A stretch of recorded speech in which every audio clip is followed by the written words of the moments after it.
Hey guys, आपका स्वागत है मेरे चैनल एड्यूल्यूमिनेसेंस पर। और आज की वीडियो में मैं बात करने वाली हूँ इम्यूनोसप्रेसेंट्स की। ये टॉपिक उठाया है मैंने 6 सेमेस्टर बी फार्मा के सब्जेक्ट फार्माकोलॉजी की यूनिट 4 से। इम्पॉर्टेंट टॉपिक है ये, मेडिकल में भी बहुत काम आता है और फार्माकोलॉजी में भी इम्पॉर्टेंट है, इसलिए हम इस टॉपिक को पढ़ेंगे। आज की एक ही वीडियो में सारा टॉपिक खत्म कर देंगे। बात करते हैं सबसे पहले इम्यूनोसप्रेसेंट्स क्या होते हैं। अगर नाम में जवाब ढूंढने की कोशिश करोगे तो इम्यूनो यानी कि इम्यूनिटी, सप्रेसेंट यानी जो कि इम्यूनिटी को सप्रेस कर दे। ऐसे कोई भी केमिकल एजेंट्स, ऐसी कोई भी केमिकल ड्रग्स जो कि आपके इम्यून सिस्टम की एक्टिविटी को कम कर देते हों, उनको हम कहते हैं इम्यूनोसप्रेसेंट ड्रग्स। अगर बुकिश लैंग्वेज की बात करें तो immunosuppressants are the drugs which inhibit cellular or humoral or both type of immune responses and have their major use in organ transplantation and autoimmune diseases। मतलब कि ऐसे कोई भी कंपाउंड जो कि क्या कर रहे हो, सेलुलर, ह्यूमोरल या फिर दोनों ही इम्यूनिटी के रिस्पॉन्स को सप्रेस कर रहे हों, और इनका जो मेन यूज़ है वो कहाँ पर है, ऑर्गन ट्रांसप्लांटेशन और ऑटोइम्यून डिजीजेस के लिए ही हो रहा है, उनको हमने कहा है इम्यूनोसप्रेसेंट्स। ये जो मैंने जितना भी कंटेंट उठाया है वो मैंने लिया है के.डी. त्रिपाठी से, और के.डी. त्रिपाठी के 8th एडिशन से। तो जो लोग चाहते हैं फर्दर स्टडी करना वो लोग के.डी.टी. ले सकते हैं, लिपिनकॉट उठा सकते हैं, और भी अच्छी अच्छी बुक्स हैं वो ले सकते हैं। तो देखो, सबसे पहले तो हमें पढ़ना पड़ेगा क्लासिफिकेशन की मैं बात करूँ तो यहाँ पर इम्यूनोसप्रेसेंट्स की होती है टोटल 5 क्लासेस। 5 क्लासेस में पहली क्लास होती है कैल्सिन्यूरिन इनहिबिटर्स, जिसमें आ जाते हैं साइक्लोस्पोरिन और टेक्रोलीमस। फिर आते हैं एमटॉर इनहिबिटर्स, जिसमें आ जाता है सिरोलिमस और एवेरोलिमस। नेक्स्ट आता है एंटी प्रोलिफरेटिव ड्रग्स, जिसमें आता है एजाथायोप्रिन और मीथोट्रेक्सेट। नेक्स्ट आते हैं ग्लूकोकॉर्टिकॉइड्स, जिसमें आ जाता है प्रेडनिसोलोन। फिर नेक्स्ट आती हैं बायोलॉजिकल एजेंट्स के अंदर फर्दर 5 सब क्लासेस आती हैं। तो ये 5 सब क्लासेस कौन कौन सी हैं? सबसे पहली है TNF अल्फा इनहिबिटर्स, जिसमें आ जाता है आपका एटेनरेसेप्ट। नेक्स्ट है इन्फ्लिक्सीमैब। फिर नेक्स्ट आता है IL-1 रिसेप्टर एंटागोनिस्ट, यानी कि इंटरल्यूकिन 1 रिसेप्टर एंटागोनिस्ट, जिसमें आ जाता है एनाकिंड्रा।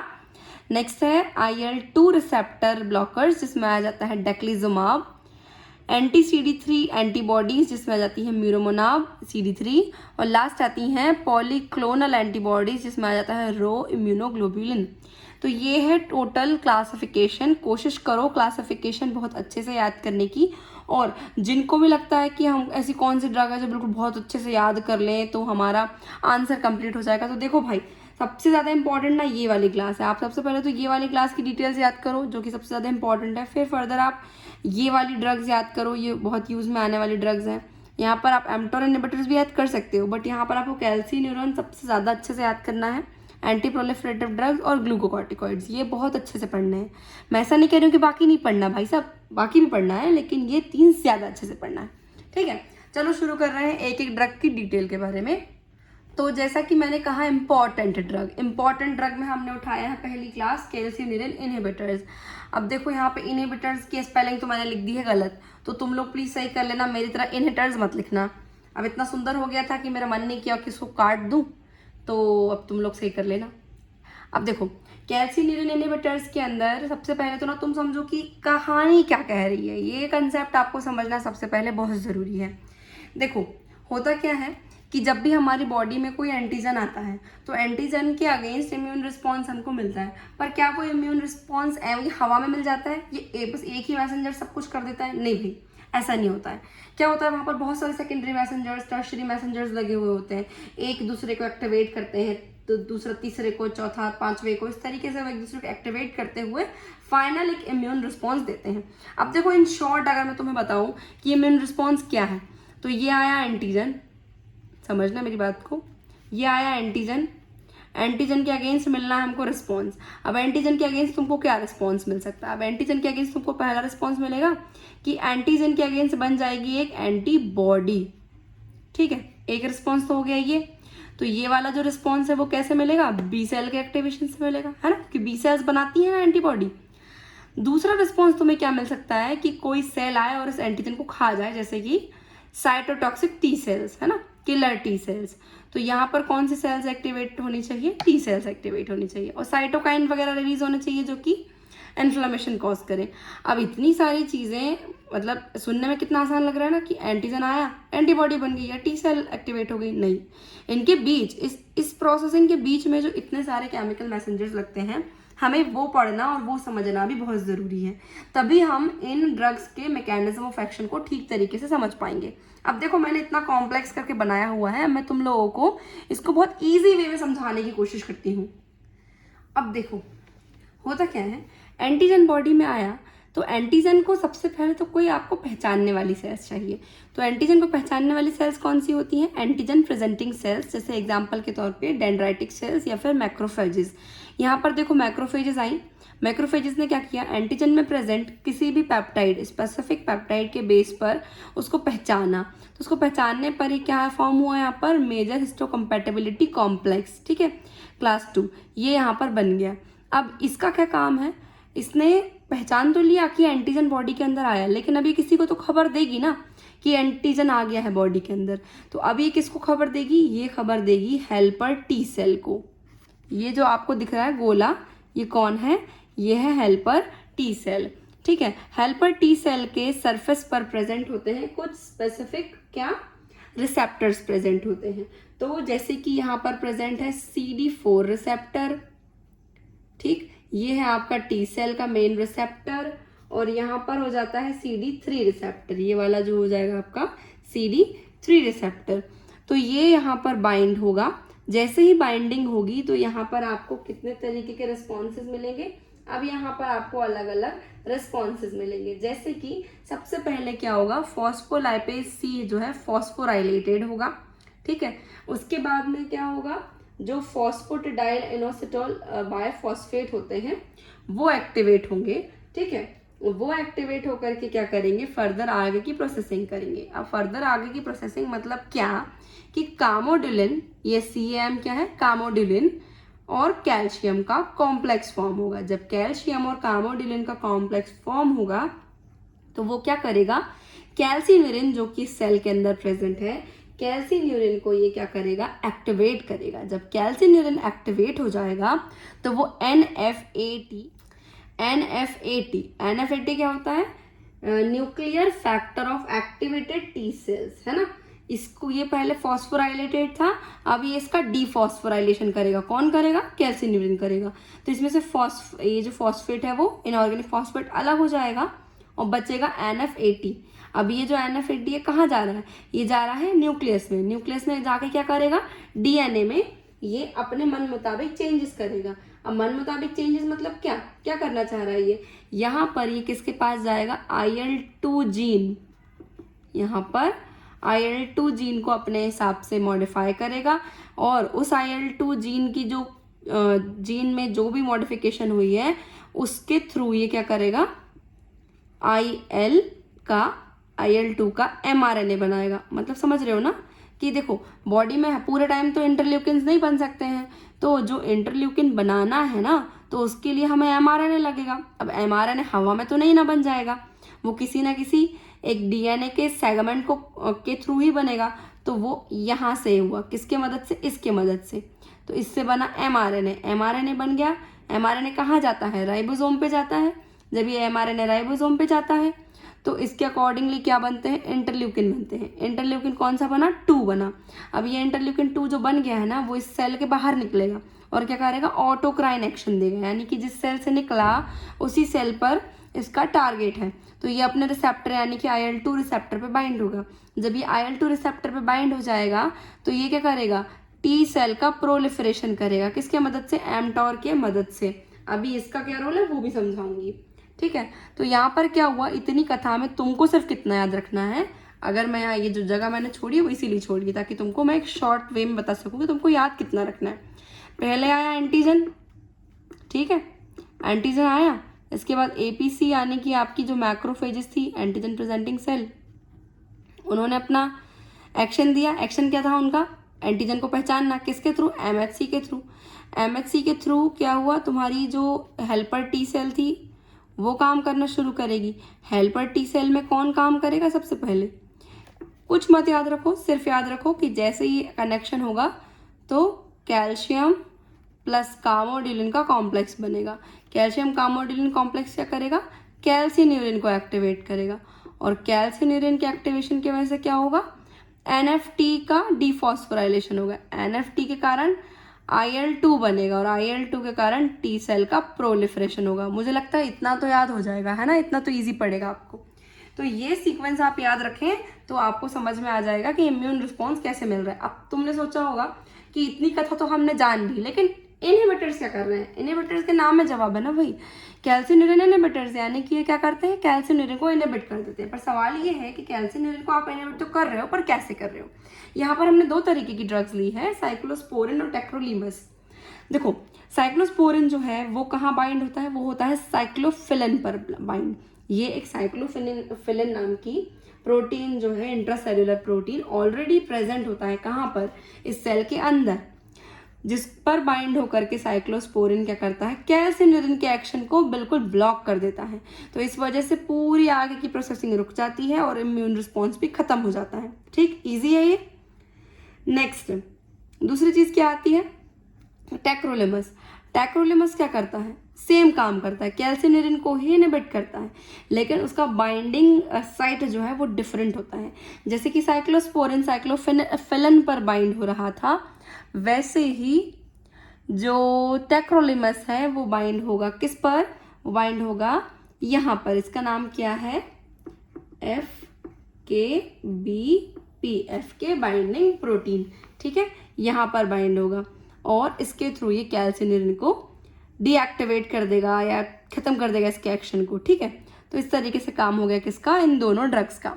अब बात कर लेते हैं इन दोनों ड्रग्स के कुछ साइड इफेक्ट्स या एडवर्स इफेक्ट्स की। अब देखो एडवर्स इफेक्ट तो यहाँ पर मैंने सिर्फ लिखे हैं साइक्लोस्पोरिन के, बाकी उसके भी मैं बता दूंगी। साइक्लोस्पोरिन के मेनली जो एडवर्स इफेक्ट होते हैं वो है nephrotoxicity, impairment in liver function, rise in BP, precipitation of diabetes, anorexia, lethargy, hyperkalaemia and hyperuricemia. ये मेजर एडवर्स इफेक्ट्स हो गए किसके, साइक्लोस्पोरिन के। इसके अलावा टेक्रोलिमस के भी कुछ साइड इफेक्ट्स होते हैं जो कि मैंने यहाँ पे मेंशन नहीं किए, बट सुन लो। जैसे कि हाइपरयूरिसीमिया होता है, हिर्सुटिज्म होता है, गम हाइपरप्लेसिया होता है, हाइपरटेंशन होता है और सबसे इंपॉर्टेंट डर्माटाइटिस होता है। ठीक है, तो ये कुछ स्पेसिफिक एडवर्स इफेक्ट हो गए टेक्रोलिमस के। अब देखो नेक्स्ट चीज आती है इंडिकेशन, कि कहाँ पर हम इन ड्रग्स को यूज कर सकते हैं। तो इन ड्रग्स को हम यूज कहाँ कर सकते हैं, देखो साइक्लोस्पोरिन सबसे ज्यादा यूज होने वाली ड्रग है ना। साइक्लोस्पोरिन जो बहुत हाईली इफेक्टिव ड्रग है किसमें, ग्राफ्ट रिजेक्शन की रिएक्शन में। अब जैसे हमने ग्राफ्टिंग की किसी ऑर्गन की, उसकी जो रिजेक्शन रिएक्शंस होती हैं उनमें मेनली यूज होने वाली ड्रग है ये। और ये स्टैंडर्ड ड्रग है for renal, hepatic, cardiac, bone marrow and other transplantations. ठीक है, अब देखो क्या बात है, टेक्रोलिमस जो है वो, उसकी अगर मैं बात करूँ तो वो भी इसकी तरह ही अच्छी ड्रग है, पर फायदा पता है टेक्रोलिमस में क्या है, वो ये कि ये ज्यादा पोटेंट है, सीधा 100 गुना ज्यादा एक्शन दे सकती है ये साइक्लोस्पोरिन से। इसीलिए साइक्लोस्पोरिन का डोज आपको ज्यादा लगता है, जबकि टेक्रोलिमस का डोज आपको कम लगता है। ठीक है, साइक्लोस्पोरिन जहाँ 50 mg 100 mg जाता है, वहीं टेक्रोलिमस 0.5 mg 1 mg सिर्फ इतना जाता है। ठीक है, तो ये हो गया हमारे कैल्सिन्यूरिन इनहिबिटर्स। नेक्स्ट क्लास की बात कर लेते हैं। देखो नेक्स्ट क्लास का नाम है mTOR इनहिबिटर्स। देखो तुमने पिछले डायग्राम में पीछे देखा होगा कि एक mTOR नाम का काजू मैंने बनाया था, वो काजू नहीं था, वो वैसे एक रिसेप्टर था। ठीक है, अब देखो यहाँ पर mTOR का फुल फॉर्म क्या है, mTOR का फुल फॉर्म होता है मैमेलियन टारगेट ऑफ रैपामाइसिन। यहाँ मैंने इनहिबिटर सही लिखा है, तो कृपया सही स्पेलिंग लिखें। अब देखो सिरोलिमस, ये यहाँ पर जो ड्रग यूज हो रही है उसका नाम है सिरोलिमस। सिरोलिमस जो होती है वो एक तरीके का मैक्रोलाइड एंटीबायोटिक है। मैक्रोलाइड ये कौन सी ड्रग्स होती हैं, एंटीबायोटिक्स आपने पढ़ी होगी, एजिथ्रोमाइसिन, इरिथ्रोमाइसिन, है ना। इसमें जो ये जो ड्रग्स होती है वो मैक्रोलाइड होती है, उन्हीं में से एक है सिरोलिमस ड्रग। जो सिरोलिमस ड्रग है ना, उसी को पहले रेपामाइसिन कहा जाता था।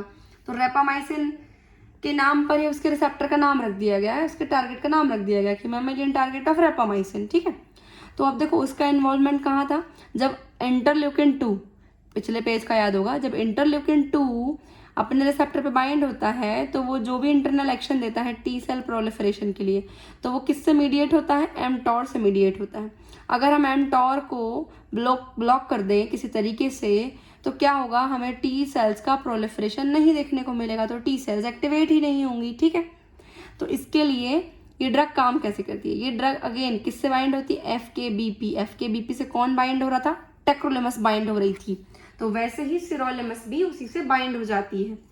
तो अब सिरोलेमस FKBP से बाइंड होती है और एमटोर को क्या कर देती है? इनहिबिट कर देती है एमटोर के एक्शन को। इससे टी सेल का प्रोलिफरेशन रुक जाता है। ठीक है, ये इसका काम करने का तरीका है, मैकेनिज्म ऑफ एक्शन है।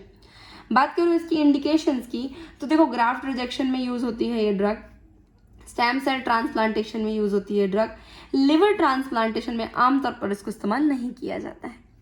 बात कर लो इसके एडवर्स इफेक्ट्स की, तो ये है suppression of bone marrow, thrombocytopenia, rise in serum lipids, diarrhoea, liver damage, pneumonitis और इम्पेयर्ड वुंड हीलिंग।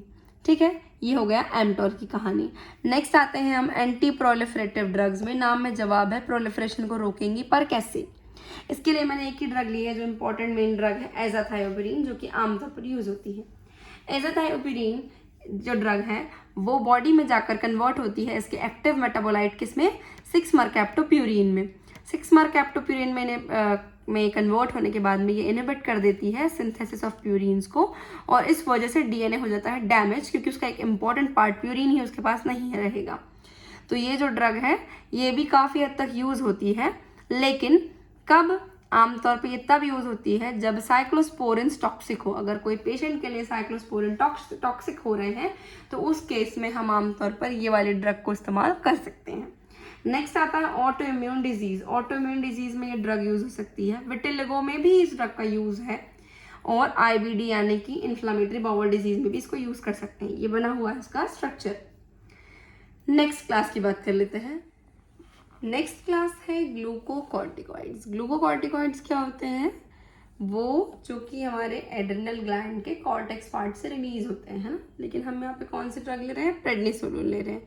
तो ये ड्रग्स क्या करती हैं? They inhibit MHC expression and activation and proliferation of T cells. यानी कुल मिलाकर जो MHC एक्सप्रेशन है और एक्टिवेशन या हो रहा है टी सेल का, उन सबको ये इनहिबिट कर देती हैं। IL-2 फंक्शंस को भी इनहिबिट कर देती हैं, और मेनली ये कंपेनियन ड्रग की तरह यूज होती हैं, यानी कि साइक्लोस्पोरिन, टेक्रोलेमस के साथ एज एक एड ड्रग ये यूज होती हैं। नेक्स्ट आता है बायोलॉजिकल एजेंट्स। बायोलॉजिकल एजेंट्स में मैंने कहा था फर्दर 5 क्लासेस थी। पहली क्लास TNF अल्फा इनहिबिटर्स। क्या करते हैं? जो TNF अल्फा होता है ना आमतौर पे टिश्यू नेक्रोटिक फैक्टर अल्फा, वो क्या करता है?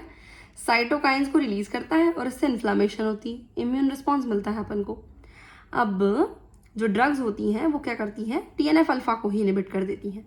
ना रहेगा TNF अल्फा, ना रिलीज होंगे साइटोकाइन, ना होगा इन्फ्लामेशन, और ये मेनली यूज होते हैं कहाँ पर? RA यानी कि रूमेटॉइड आर्थराइटिस में।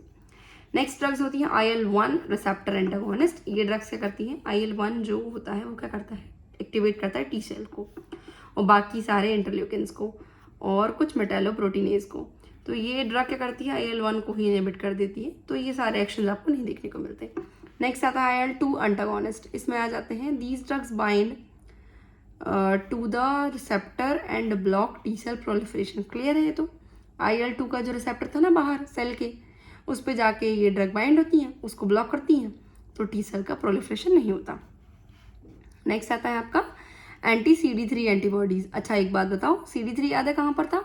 जी हाँ, जो टी सेल में हमने 3 रिसेप्टर बनाए थे शुरू में, CD4, टी सेल और CD3 रिसेप्टर था।